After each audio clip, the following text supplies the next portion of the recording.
Mr. McDonald, before we took a break, we had talked a little bit about, or you had testified about Michael stopped hanging out with you and your work crew after work to go for drinks, correct? Yes. That you made observations of changes in Michael's physical appearance. Yes. And that you testified that Michael worked less and less for you over a period of time. Correct. Is that fair to say that that was a progression that occurred over the course of several months in the year 2019 or some other time? Okay. Now, one of the last particular times that you saw Michael Ricci, where was that you saw him? He came to visit my office. Was he by himself or was he with somebody else? With Christine. And do you remember about what time of year or in what year that might have occurred? That was 19 as well, but I think it was maybe, no, it wasn't. It was 20 because Michael was going for his 1 year coin, I believe, with AA. So to your knowledge, at that time period when they came to your office, he had been well engaged in AA? Yes. And at that time when he came to the office, had he still been on the books with your company? Not working, no. I kept him on in case anything ever changed, but there was no financial transactions at all. Okay. And so had it been kind of a surprise that they showed up at your office? Very much so, yep. I saw them from outside the window and took a phone call. Now, when Michael Ricci came into your office, did you have the occasion to make observations of his physical appearance when he came into your office? Yes, I did. And what did he look like as far as his physical appearance went during that visit? He looked tired. He was hunched over. And I literally thought he worked all night or something because he looked like that. But instead, he was just very... Was that the same Michael Ricci that you had known over the 40 years of your friendship? Absolutely not. And so how about the defendant? What was your observations of her demeanor when she came into the office to speak with you that day? She was pretty busy as far as telling me how things were going, catching me up on things with AA and how she's going now. But as far as like the tone of how she was talking to you, was it... Started out okay. Okay, so was it a conversational tone? In the beginning it was. And at some point when the two were ready to leave, did the tone or your observations of the defendant's demeanor change? Yes. At what point did you see the change? Just as we were kind of getting up to go out, they might have been in there a half hour. And as they were getting up to leave, because I mean it was during business hours as well, they were leaving the door. My office is on a second floor in a joint area where there's a lot of other offices. As my door opened, Christine went into... She had... Only his observations, Your Honor. Yes, just your observations. My observations, okay. She started screaming. Okay. And so was that a marked change from how she had been when she was talking to you inside the office? Night and day. And at that point, had she already stepped out of the door of your office? In the threshold, basically on her way out. And are there other businesses around where your business is located in Pembroke? Yes, there are multiple. And did she continue to yell as she went outside? Yes, she did. And how long did that go on for? It was probably about 5 minutes worth of disengagement from my office to downstairs to leave. And that entire time when when they went out of your office downstairs to leave, was she yelling the whole time? I asked her to please be quiet. It's a place of business and people don't want to hear it. And we had some exchanges back and forth. Mike never said a word. They went down the stairs and then they finally left, yes. And was that the last time you actually saw Michael Ricci? In person, yes. He drove by. We might have waved a few times in the city. That's about it. After that point, when they came to your office, did you have the ability to call him? No, I did not. The phone number was gone. It was no longer a working phone number. Did you have the occasion to go to the Ricci household after that? His younger son, his middle son, Michael Jr., worked with me and for me quite a bit. So I also knew that it wasn't probably a good idea to go by the house. I would object and ask to strike that. I strike the last as non-responsive. Do you recall the next time you spoke to Michael Ricci Sr.? I do, And is it fair to say that he called you? 100%. And were you surprised by his call? Yes, I didn't recognize the number. I have a service line, so I have to take every phone call no matter what time of night or day. So I answered the phone, and not knowing who it was, it ended up being Mike, yes. And as a result, not saying what the conversation was, but as a result of your brief conversation with him, did you make a phone call? I did. And who did you call? Christine. And when you called Christine on the phone, well, first off, do you know, in relation to that office visit, that last time you saw them, how long it was when you got this out of the blue phone call from Michael Sr.? Maybe a month after. It was towards Christmas, I know that. That time of year. Okay. And when you got on the phone with the defendant, with Christine, what was her tone on the phone call? Very angry. Unhinged. Did you... Objection. Move to strike the last statement of the witness. I strike the characterization. She was very angry. I'm sorry, Your Honor, is the angry stand in the... Angry stands, the characterization does not. Thank you. Now, when you were speaking with Christine, did you learn where she was trying to go? I did.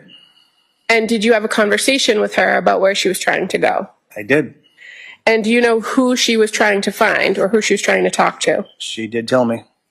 Who was the person she was trying to talk to? Janine, which... Were you familiar with the name Janine? I did. I do know, yes. Do you know a woman by the name of Janine Bouchard? Yes. And did you know her to be an individual that Michael had a brief affair with? Didn't know it was an affair. Or that he had some sort of relationship or friendship with? Now, during this conversation where you learned that Christine, the defendant, was trying to go to Janine's house, what was her tone during the course of that conversation? Very angry. Very, very angry. And what were you doing to try to remedy the situation? Well, I had her on the phone and I had her on speakerphone because it was kind of late at night. And, you know, Were you at home when you took the phone call? My wife's right next to me, yes. So I put it on speakerphone so my wife could hear it. And then I told her maybe get Pembroke because I didn't know what town it was. I was trying to narrow down what town she was in. I was going to tell my wife to maybe get the police on the phone. So let me just stop you there. When you're on the phone with Christine, are you asking her a series of questions to try to figure out where she might be? Mm-hmm. Is that a yes? Yes, sorry. And so are you able to determine that she's in Pembroke? Yes. And you live in Pembroke? I do. Now, throughout the course of this conversation, do you continue to ask her questions about where exactly in Pembroke she's looking to go? I was. Do you do anything to try to help her identify if the area she's describing to you is anywhere near where this woman might live? 1,000%. Absolutely, I did. And so were you able to change the tone of the defendant's conversation with you by continuing to talk with her? I did. Now, at some point, did you find that she was able to calm down and she was no longer talking to you with that angry tone?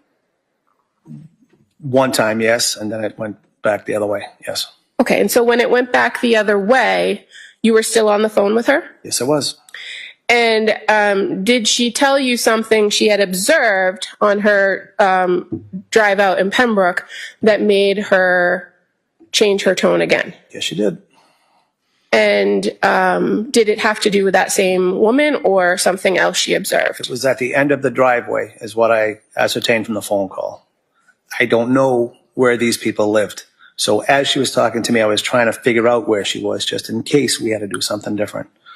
So as she's talking to me, I had my wife's phone Googling the address or street and the name because she says, you know, she was... Was there a particular... I'm I sorry. have another question. Yeah.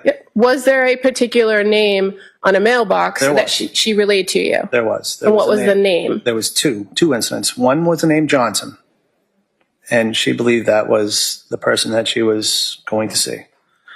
And as I got her calm and actually laughing, and I thought in a stable conversation, she looked at the next mailbox that had the name Ricci on it, same spelling, R-I-C-C-I. Okay, and let me ask you a question, if that's okay. Yeah, on that. please. Yeah. And when she told you that she saw that name on the mailbox, did you again note her tone to change? Oh, yeah. Yes, very much so. And so what was her tone at that point when she told you whose name was on the mailbox? She screamed that. Well, not what she said. No, I'm sorry. Well, she was yelling to me, so I was trying to understand what she was saying. Okay. I'm sorry if I said that, but that's how it was really loud, is what I'm saying was the change. So she is now yelling and loud again. Yes. After you had previously got her to calm down. Yes. And so after she started yelling, did you again try to calm her down? By asking what set her off, and she said she saw the name Ricci on a mailbox. Okay, and let me ask you another question first. After she said that she saw that name on the mailbox, you said you were already kind of looking up these addresses to see who might be residing at these locations she's rattling off to you, right? Correct. We're Googling them up at the same time with my wife's phone, yes. And so were you, in your research, able to ascertain that that Ricci household was not connected to Michael or his family? None whatsoever. Just unbelievable It circumstances. was a coincidence, Yes. you'd say? Yes. And when you were able to relay that to her, to the defendant, did she then again calm down? Yes. And then did she again get kind of laugh about it? Laughed it off. And then was that the end of the conversation? Promised me she would head home. Okay.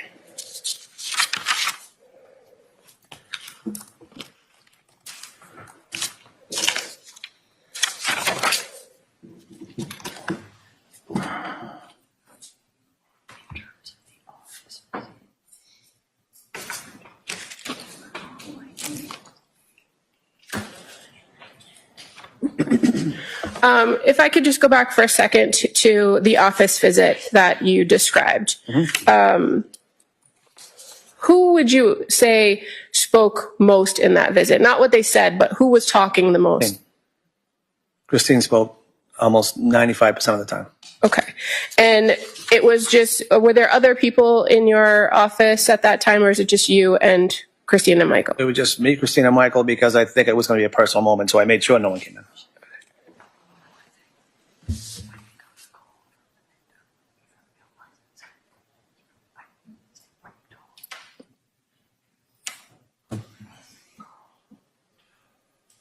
And when you spoke to Michael that next time, a month later, when he called you out of the blue, not what he said, but what was the tone of his voice when he was talking to you? He was very worried. Okay. And based on that, you picked up the phone yourself and called the defendant. Immediately. Thank you. I have nothing further. Cross-examination. Good afternoon, sir. This event that you talk about happening where you call Christine while she's driving looking for, as you say, Janine Bouchard's home, you think that happens in 2020 around Christmas time?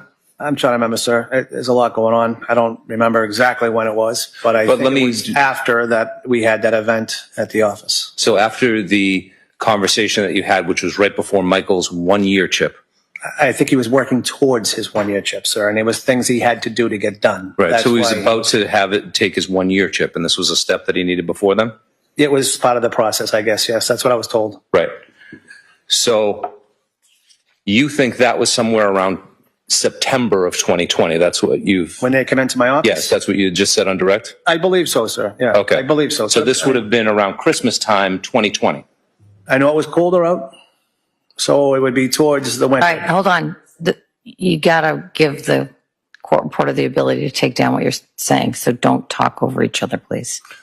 Just to go back, you think the conversation where he came to talk to you was just before September 2020? I believe so. And you think that the conversation that you had with Christine that you mentioned a few moments ago would have been around Christmas time, 2020?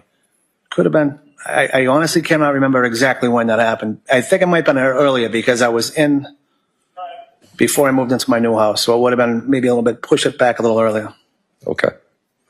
But certainly it was the case when you had that conversation with Christine, she did not know where Janine Johnson lived or Janine Johnson Bouchard lived. Oh no, she was parked. She was parked. She wasn't driving. She was parked when I spoke to her on the phone. But one thing that became clear through the context of your conversation was she did not know Janine Bouchard's actual address at that point. She thought she did. I don't know. Because I don't know where it is. Oh, no, hold on, sir. You had said that you looked up the address and determined that it was a complete coincidence that the name Johnson was on a mailbox, right? Asked her where she was when she called me, Right. sir. And based on your search of the internet, you realized it was a coincidence that the name Johnson was on the mailbox, right? I didn't say it was a coincidence. I says the residence shows that it's a Johnson who was 74 years old. So not Janine nurse, Johnson. Not Janine Johnson, the one that she thought she was going for, right? I told her it was that's not Janine. I said, if that's where you're trying to go, it's some woman like, say, I don't know what her name was, but it wasn't Janine. Okay, so my question to you is, it was clear from the context of your conversation that when that happened, Christine did not know the Janine Johnson that she was looking for's address. That must be clear, right? I can't say that for sure, sir. She might have, and for all I know, So in that other could have been words, her you think grandmother's that house. it's possible that she knew where Janine Johnson lived and she went to the wrong address on purpose? That's hypothetical. How would I know what she's doing, sir? She was erratic and on the phone with me. Do you think that when she said she was going to go to Janine Johnson's home, that she was talking about the Janine Johnson that you knew? You want to know what she actually said instead of No, Janine Johnson? I'm asking you whether or not you understood that she was going to the Janine Johnson that you knew and not the 74-year-old nurse that you thought was a mistake. No. She told me, and I don't want I'm you trying to to tell tell me you because she didn't say a name. She didn't say a name. What she said was, I'm not asking you gonna- what she said, sir. I'm asking you the person that she was looking for. Is it your understanding that she thought she was going to that person's house? She made it very clear. Right. And you made it very clear that she was at the wrong house. I hoped she was at the wrong house. I wasn't clear because I don't know where Janine really lives. So I tried to de-escalate the situation by telling her it was an older person's house. Go home. So you made that story up. No, the internet said she was 74 years old. Okay. And the Janine Johnson that she was looking for was not 74 years old. No, she was not. Okay.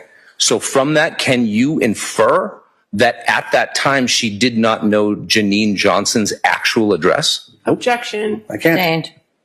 You can't conclude that. You don't answer I it. couldn't. Either way. Sorry about that.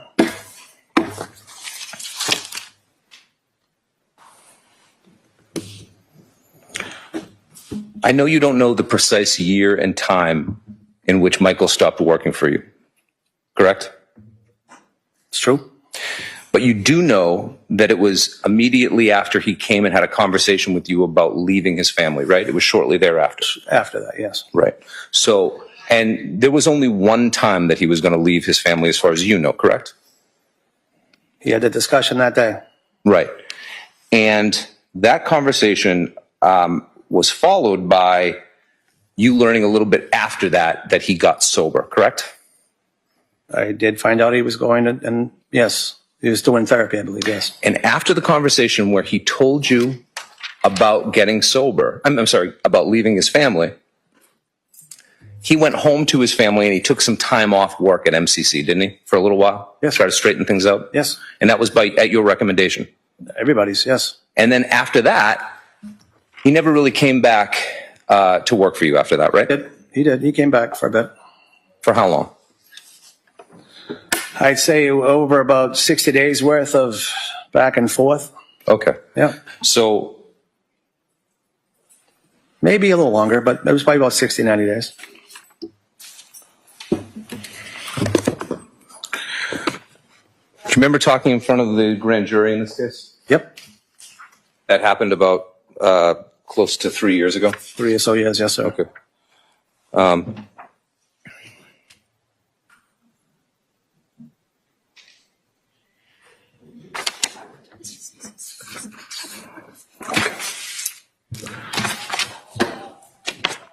When you testified in front of the grand jury, didn't you tell the grand jury that after you had that conversation with Michael, page 7, that was essentially when he stopped working for you? Well, if he stopped working for me, it was the beginning of the slide downward, yes. It stopped working for me about that point on.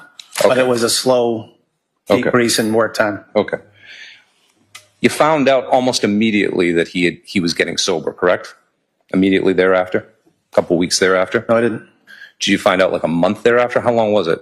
It was months after. I know he was going to therapy, marriage counseling. Okay. That's what I knew.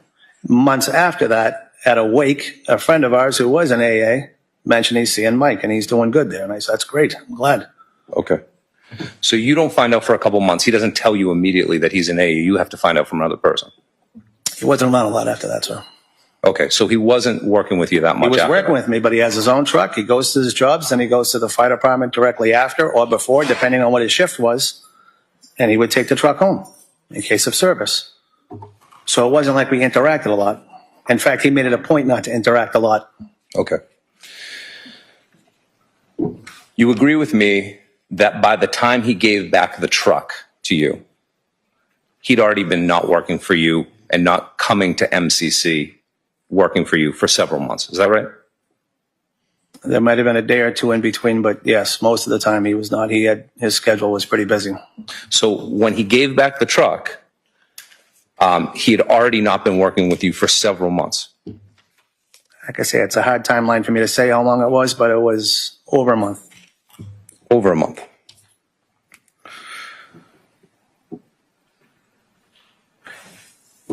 Your understanding was how many months before the conversation at your office did that occur when he gave the truck back?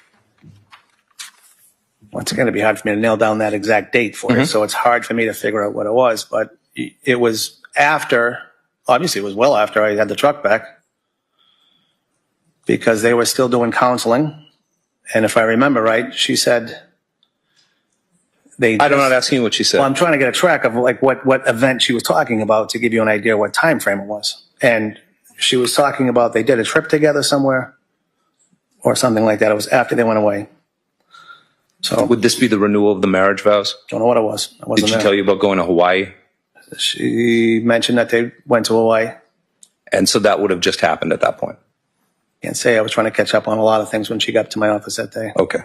But she mentioned having come back from Hawaii, and she was talking to you about that, and she also talked to you about the fact that he was about to get his 1-year chip.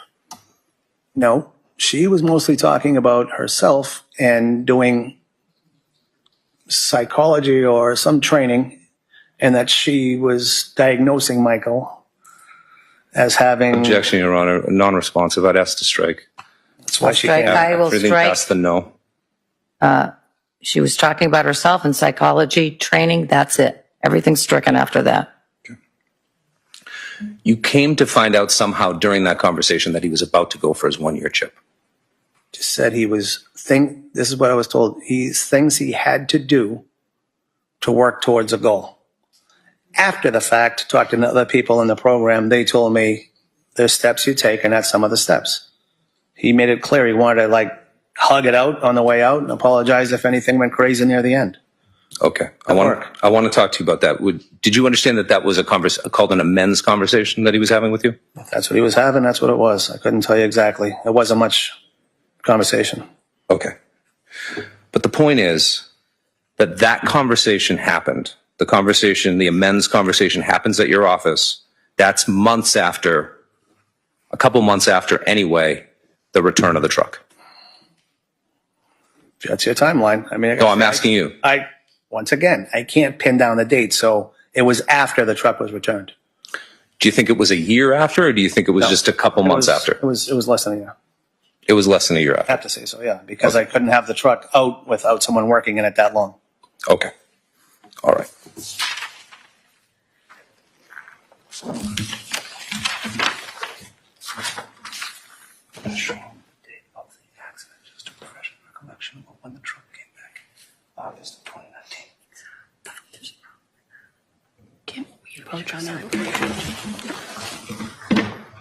Would you like to come up and talk to me? I understand the limitations of your memory with regard to the timeline, and I just want to establish one thing. You're sure that the moment in which your employment of Michael Ricci started to taper down after the conversation that you had with him about his desire to leave his family, whenever that took place? It progressively winded down. And it progressively wound down over the course of maybe, as you say, a couple months. Did I have that right? It was months. Yeah. I mean, it could have been 6 months. I don't know. We work 18, 20-hour days, so we're always out. It's hard. It's hard to judge exactly. But when he did come in, it was not when I was there a lot either. So our interactions just became less. Okay. But certainly his work for your company began to taper down, coinciding with when he had that conversation with him about leaving his family. You want to spend more time with the family, yes. Yep. As you said a moment ago, you and Michael were extremely close friends. You grew up together. Yes, sir. You spent time together throughout your entire adult life, all the way up until whenever it was that you had that conversation about him leaving his family, correct? Right. Yes, sir. After that, your relationship, as you say, changed. I don't think the relationship changed. It's just the circumstances changed. Well, the relationship changed in the sense that you saw him a lot less. Absolutely. And over the course of a couple months or a few months, he stopped working for you altogether. It's true. And whatever else your thoughts were, you clearly put the blame on Christine for that decision. No? You put the Objection. blame on anybody. Objection. I'll let his answer stand.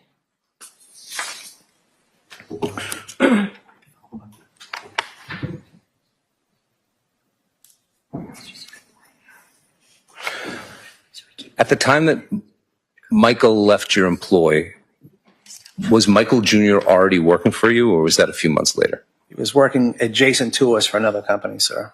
And I think he was doing fire alarm at the time, which we coincided with a lot, you know. Mm-hmm. Better job, get him some training, keep him busy. Okay. And at that same time, eventually he did come to work for you, right? Yeah, not a lot, but he did. Okay. And during that same time, you knew that he was trying to get into the military, and you started spending time with him, didn't you, Michael Jr.? He was working out at the gym. We got him into the gym, and he was trying to beef up a little bit, And you were talking to him a lot at that time? much as I could. Yep. And it was during this time that you found out that Michael was in Alcoholics Anonymous, isn't that right? Yeah, I don't think it was from him. I think I knew about the counseling through him. There was a lot of counseling going on, like whether it's family counseling or marriage counseling, whatever. I tried to keep myself out of it, keep everybody happy. Okay. Did you hear at this time that Michael was claiming to have sort of broad-based memory issues for a period of time in 2018? Michael Jr. or Michael Sr.? Michael Sr. Basis. Hearsay. Multiple levels of hearsay, actually. So I'm not offering for its truth. It's the same thing. I'll see you at the side of the bench. During your conversations with Michael Sr. during this time, did he ever tell you that he was having broad-based memory issues from 2018, that he couldn't remember months at a time? No, sir. Okay.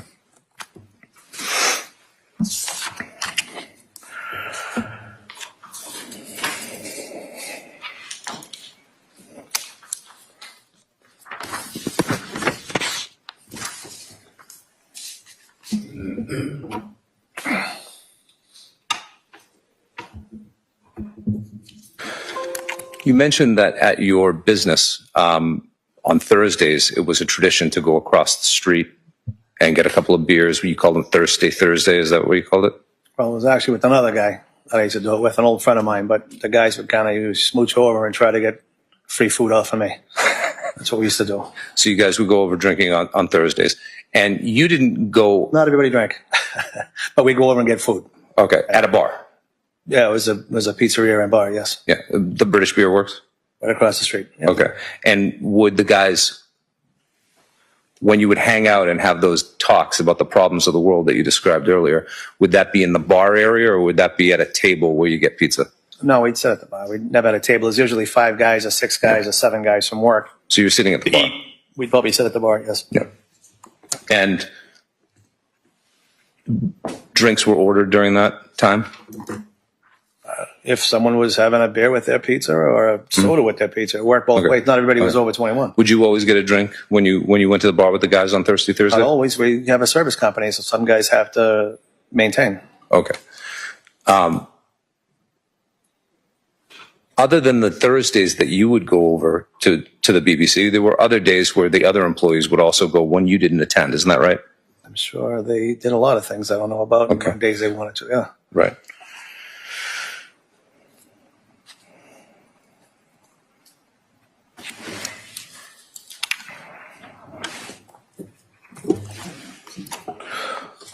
When you would hang around with Michael outside of work, Senior?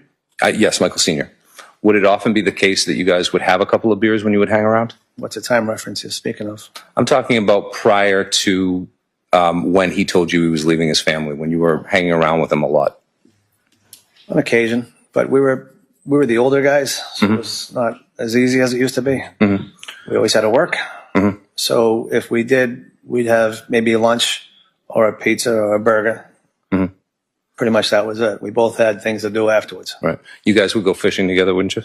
Used to, yeah. And when you would fish, you would drink, right? Beer? On occasion. Yeah. Depending if it was we were driving the boat or someone else was driving the boat. But we might have a few beers after lunch with a burger. Or whoever wasn't driving the boat would drink beers? Sometimes, not always beer either. Sometimes it's coffee, you know? Okay.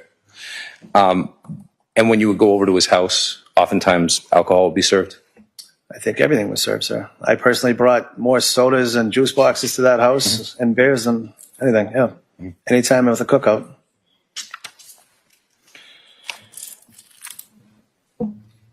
It's fair to say that a lot of the time that you spent outside the home with Michael, Michael would be in a circumstance in which drinking would be occurring by the people around him, right?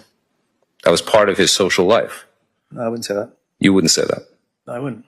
You did not think that when Michael got sober that drinking was a big part of his social life. No, I think he was trying to save his marriage, and if that meant taking a sacrifice or changing his ways or dedicating more time, that's what he was doing. That's my personal belief. So your personal belief was that Michael's saying that he was an alcoholic, that was something that he said to sort of keep Christine off his back? He didn't say it to me. He didn't say it to you? Say it to me. He and does that mean that you felt that he wasn't telling the truth when he would say that he was an alcoholic? Hang on again. You're saying that Michael said to me he was an alcoholic, and what I'm asking you is, he went to AA, correct? I found out he was going to AA. Yeah. And you found out that he was working the steps of AA, correct? He was working his way through, I believe, yes. He was going to AA meetings every day, correct? I don't know about every day. I know he was going to therapy. I couldn't tell you what his schedule was. Okay. You understand? Counseling, I mean. Okay. I know they were doing marriage counseling. Okay. Was he doing therapy on his own as well? I don't know. I know that there was just counseling. That's what I was told. Therapy and counseling. So I don't know what the family tried. I tried not to delve into that with him. It was his personal life. Okay. So you didn't ask any questions with regard to therapy and counseling, but you did know that he was going to AA? I did find out he was going to AA, yes. And is it your understanding that part of AA is standing up and saying, I'm an alcoholic? Never been AA, sir. So I'm going off of third-party information. And after the fact, people told me it might be one of his steps making towards his one-year coin. Okay. So based on what you knew, he was going to AA, he was working his steps. Do you know if he had a sponsor? I have no idea, sir. Like I said, I literally knew him as my best friend, and I did not want to make him uncomfortable talking. So anything he wanted to talk to me about, I wanted to let that happen. But you had skepticism personally. You had skepticism that he was an alcoholic. Who said I had skepticism that he was an alcoholic? I'm asking you. You had skepticism that he was an alcoholic, didn't you? No. I didn't have a feeling either way. Didn't you say that this was something that he had to tell his wife in order to sort of smooth things over? Or did I misunderstand that? When did you hear me say that? Just a few moments ago, sir. No, I don't think I said that. I think I said he was going to steps to do things to make the home life better. And I knew that was marriage counseling and couples therapy or whatever that was. If the AA thing came in, that was their decision at home. I mean, I know that they both were drinking, so maybe they both decided not to drink and move on, which was a good idea. You felt that was a good idea? If that's what made them get through the marriage, I think anything's a good idea. But you had skepticism as to whether Michael was an alcoholic. I don't like when you're saying I have skepticism about Michael being an alcoholic. I don't have a feeling either way about Michael. It's like me saying he was or he wasn't. Who are we to diagnose somebody?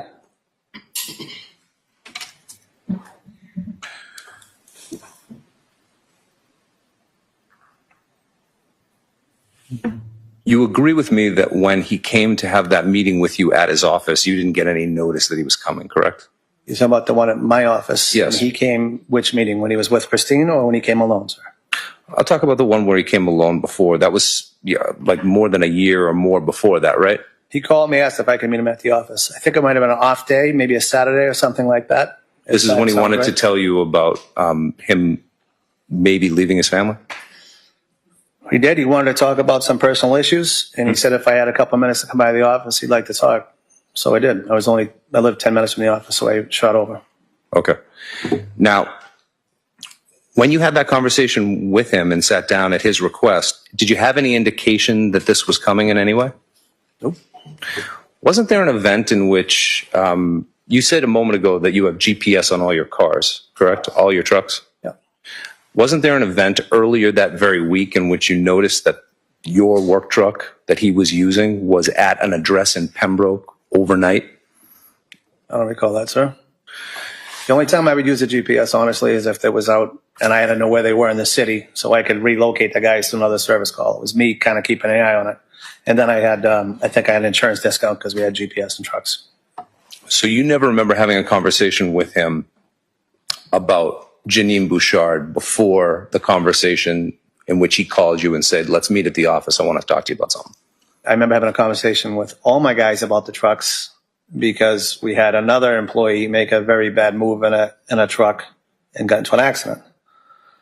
And I was extremely worried about someone having the vehicles and getting into an accident on unofficial duty and what the parameters were. So each guy I had to sit down with and make him read the insurance work on driving the truck, company truck. Okay. When you sat down to have your conversation with Michael that he requested at his office, My office. that was the first you'd ever heard about his plan that he might be leaving his family? 100%. He didn't say about leaving a family. He said about separating from Christine. He made it very clear he didn't want to leave his family. Well, was it your understanding that he was going to be leaving the marital home?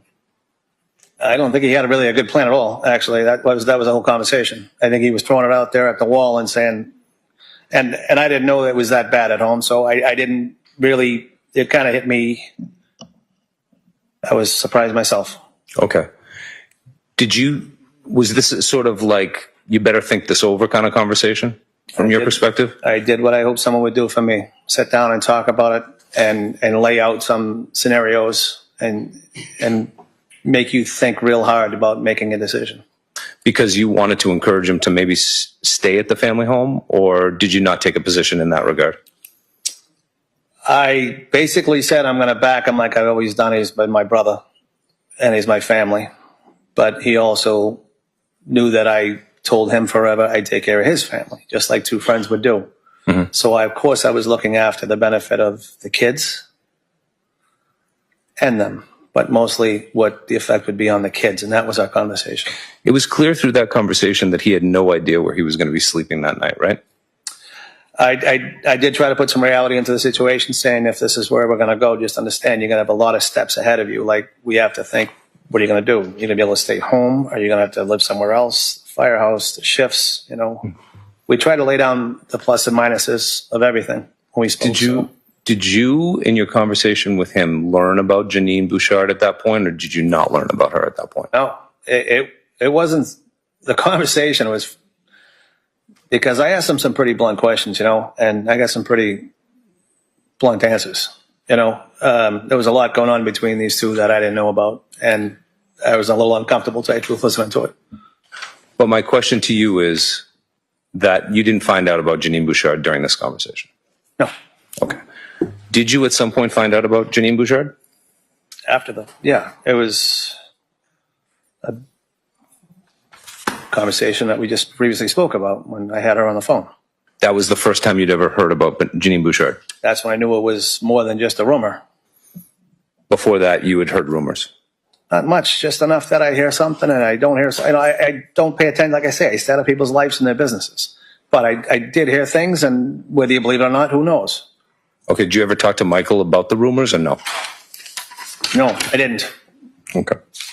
I think everybody knew that. Tried, like I said, I had Michael Jr., Sophia as a goddaughter, and others. We knew there was some. I'm sorry, sir, there's no, okay, got it.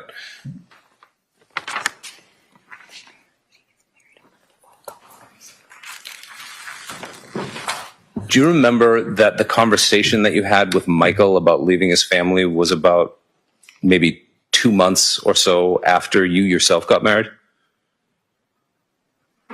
I got married in August, so anniversary was September, right? September? So it would be in September, I believe. Okay. The same year you got married, right? Yeah, Right. You got married in 2018, did you, sir? I believe so. Or was that a year after that? I can't remember. Because we were in August, we got married, and if that was a year later or a month later, I couldn't tell you. So it could have been a month later. Could have been a year and a month Thank you. later. Now, when Michael worked for you, he not only drove a work truck, but he also had a work cell phone that you paid for, didn't he? Yes, I paid for everybody's work phones. Right.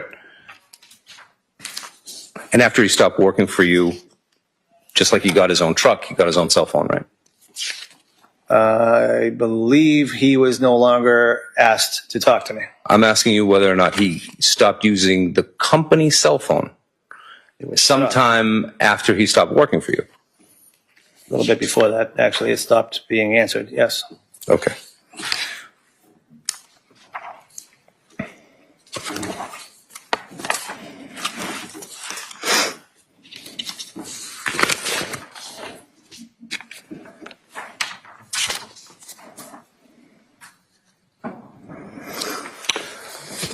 Now, with regard to the conversation, that second conversation that you had with Michael when he showed up at the office with Christine. With Christine. Yeah.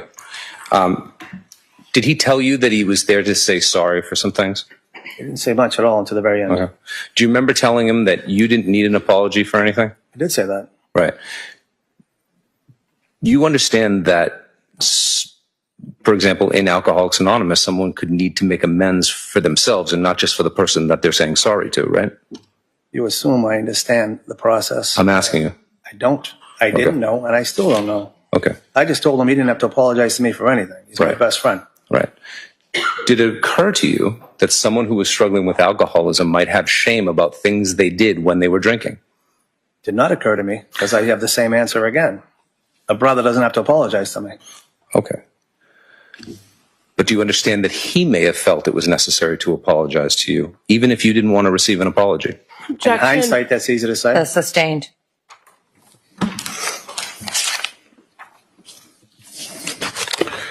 Throughout the entire time that he was making this apology, you were telling him, no need to apologize to me, right?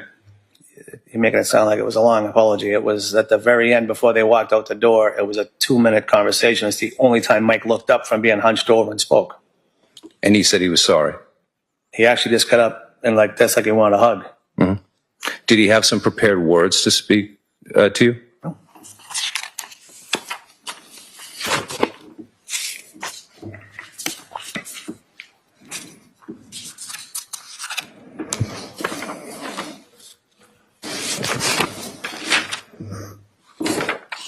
Is it your testimony today that you never spoke with, that you never expressed skepticism over whether Michael Sr. was an alcoholic? Objection. We've covered this ground. Next question. Well, in order to move on, I need to just get a confirmation on that.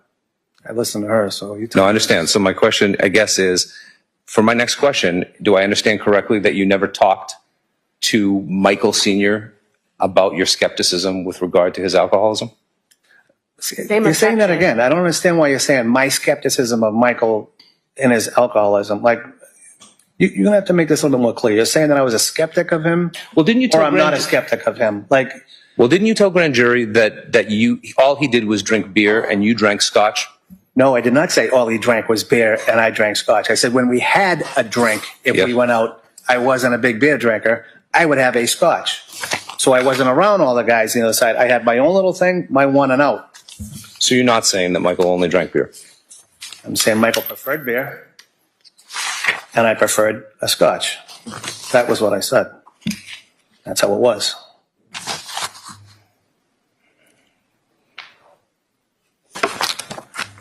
May I approach the witness, Your Honor? You may. Page 10.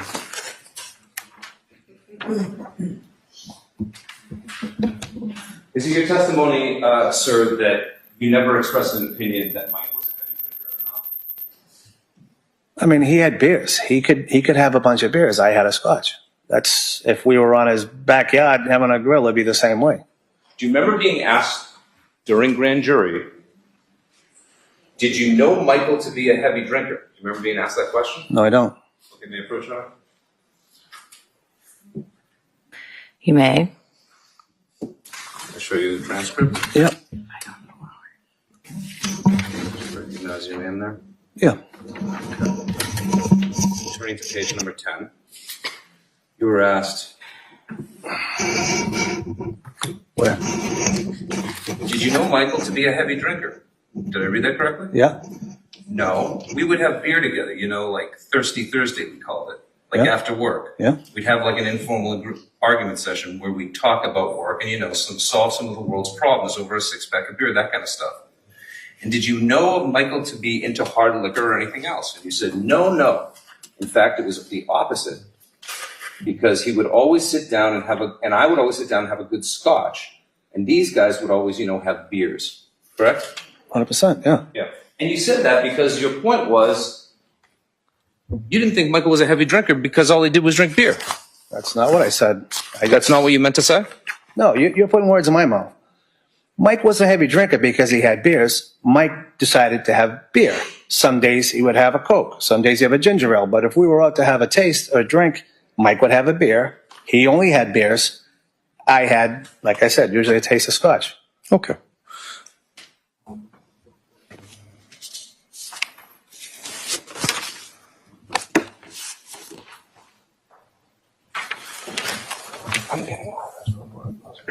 Nothing further.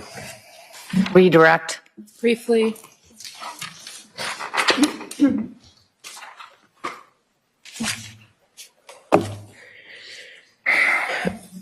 Mr. McDonald, fair to say you didn't know when Michael started AA?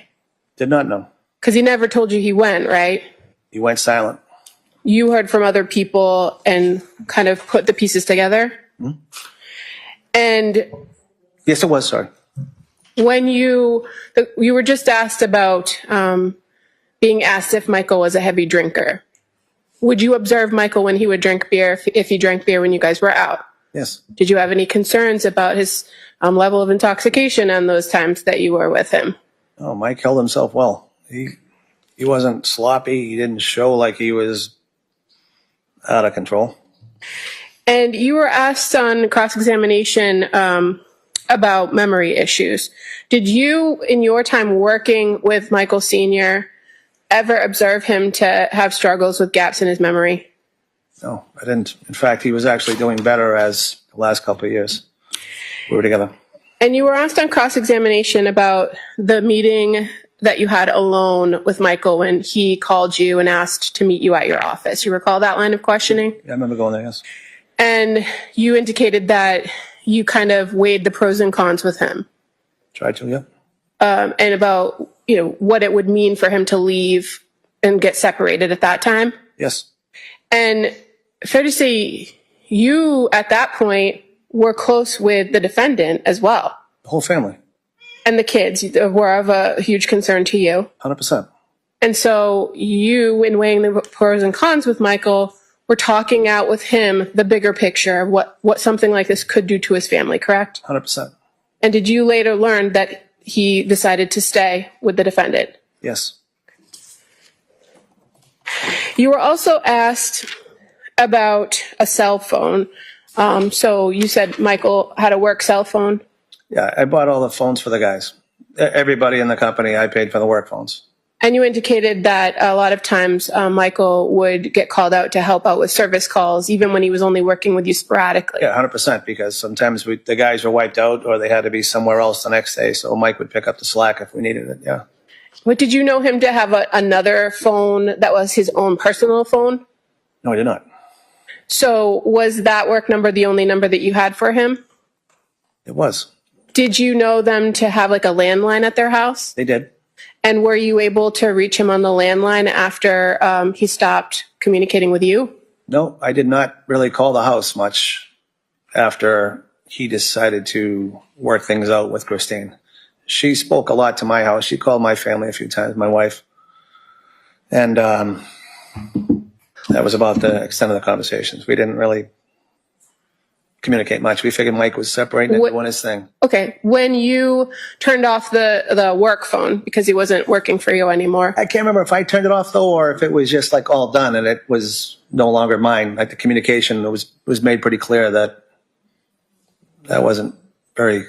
So you were never provided another number to reach him at? No, that's why I answered the phone that night when I came thinking it was a service call. It was Mike's other cell phone that he called me on, and and I didn't know who it was. I said, hello. I literally answered like it was a service company. Hello, MCC. And that was the first time that you had talked to Michael on a different number? That's when I saved the number, yeah. Nothing further. Thank you. Recross.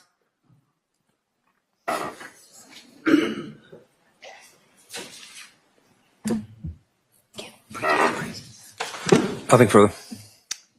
I go? Witness may step down. Thank you. You may proceed. Thank you. Good afternoon, sir. Good afternoon. In a loud, clear voice, can you please introduce yourself to the jury and spell your last name? My name is Michael Dillon, Dillon, And your date of birth, sir. 3/3/1963, And your address? 56 Keens Way in Pembroke. Are you employed, sir? I am. In what capacity? I work for the Boston Fire Department. And what do you do for the Boston Fire I'm a Department? district chief. What district? I'm currently assigned to the Arson Investigation Unit, but prior to that, I was in District 9. When did you switch roles into your current role? A year ago. So what was your position back in 2021? I was a district chief. And what location was that a district chief of? District 9, which encompassed Roxbury and part of Jamaica Plain. And could you just describe some of your general duties and responsibilities when you were district chief of District 9, sir? I oversaw 3 firehouses in the district, 6 line companies, 3 technical rescue companies. We responded to all incidents in my district. They could be hazmat, building fires, technical rescues, things like that. And did you know somebody by the name of Michael Ricci? Yes, I did. May I approach the residents? They're not here, but we can get them. How did you know Michael Ricci? We were co-workers. I probably met Mike about 15 years ago. How'd you first meet him? We worked in the same section of the city. I would see him at incidents. And where did he work, if you know, when you first met him? The first time I met him, I believe he was working in Ladder 6, which would be Dorchester.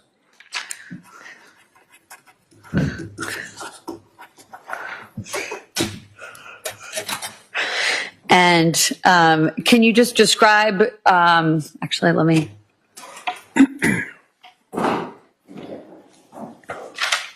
Just so there's no mystery to the jury. The exhibits get locked up at lunchtime, and they were locked up and they hadn't come out. And I jinxed Madam Clerk because she just alerted me that time. And I said, you'll be all set. The exhibits are back out from their locked area. Thank you. So I'm just going to show you what was previously marked as Exhibit 1.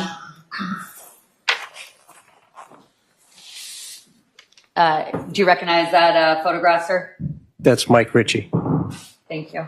And that's the gentleman that you just described you've known for over 15 years, is that correct? Yes. And what was your relationship like with Michael Ricci? We were co-workers.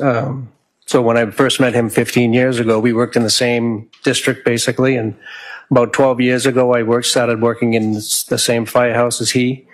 I had a supervisory position, and he was a firefighter. We worked together for a few years there. And what firehouse was that? That was Engine 14, the Ladder 4, and Dudley Street in Roxbury. What was your role there, and what was his role there? I was the captain of Engine 14, and he was the firefighter on a ladder 4.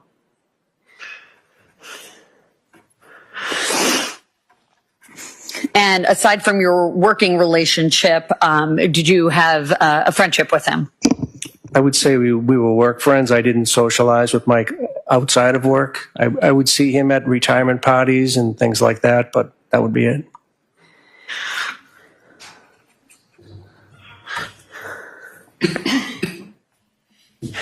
And at some point, sir, did your business relationship change, and he was asked to work under you? In April of 2017, I asked Mike if he would become my aide. What is an aide? District chiefs have aides. I consider it a crucial role. I use Mike as a technical advisor for me at incidents. I would rely on his expertise and his experience.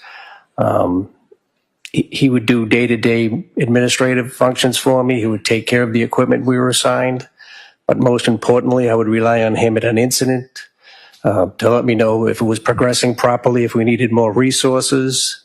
He accepted, fortunately. He accepted the position? Yes. Is it kind of like a golf caddy in a lot of ways? I guess you could say that, yeah. And how long was he, Mr. Michael Ricci, your aide? Just shy of 4 years. And as your aide, how often would the two of you work in close proximity? Daily. He drove me. We were in the same vehicle daily at incidents. We were very close at work.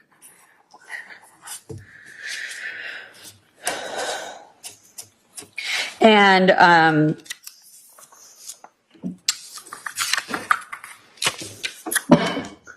what had you ever had a different aide prior to asking Michael Ricci to be your aide? Just one prior to him.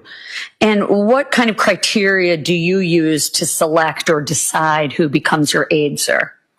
As I said, I believed it to be a crucial position, so I wanted somebody who had experience, who was well-liked by other people. He had a steady head. If I asked him to do something, that it would get completed.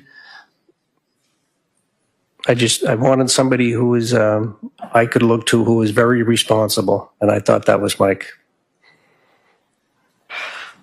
And did he live up to that kind of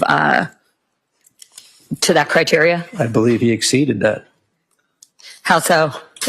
Just when he showed up to work, he was ready to go. Anything I ever asked him to do was done quickly. He's just a great guy. And could you describe what kind of schedule you were working during those 4 years with Michael Ricci? So we worked a 24-hour shift. Then you would have 2 days off. You would work another 24-hour shift and 4 days off.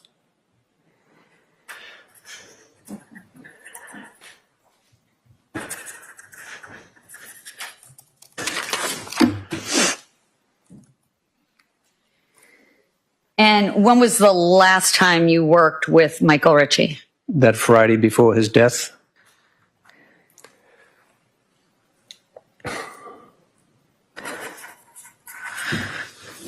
And was that the start of a 4-day off period? I believe so, yes. And during the course of those 4 years, specifically drawing your attention to middle of the fall of 2018, what, if any, changes did you see in Michael Ricci? I didn't notice any changes.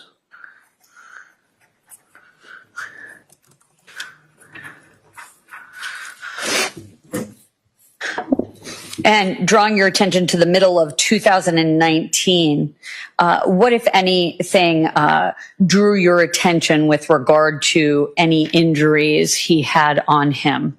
He reported to work one morning with 2 black eyes. Had you ever seen him have black eyes before, sir? No.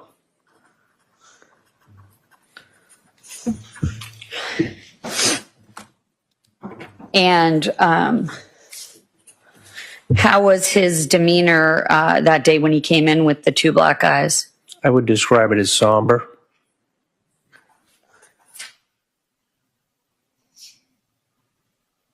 Did you ever know Michael to be kind of a barroom brawler? Never.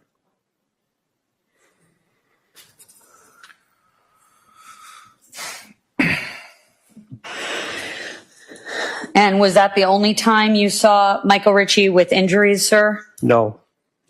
Drawing your attention to a few months prior to his death, did you observe him come to work with another injury? Yes, a black eye. And what was his demeanor on that occasion? I would say the same. He was somber. And without telling us anything he said to you, sir, both those times you just described, would you have a brief conversation with him about the nature of those injuries? I did.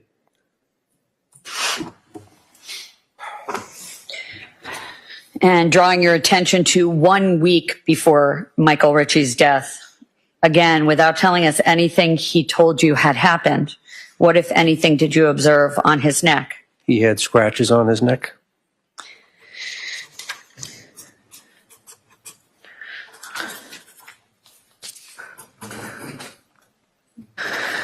Had you ever met his wife, Christine Ricci? Yes. Ever socialized with her? No.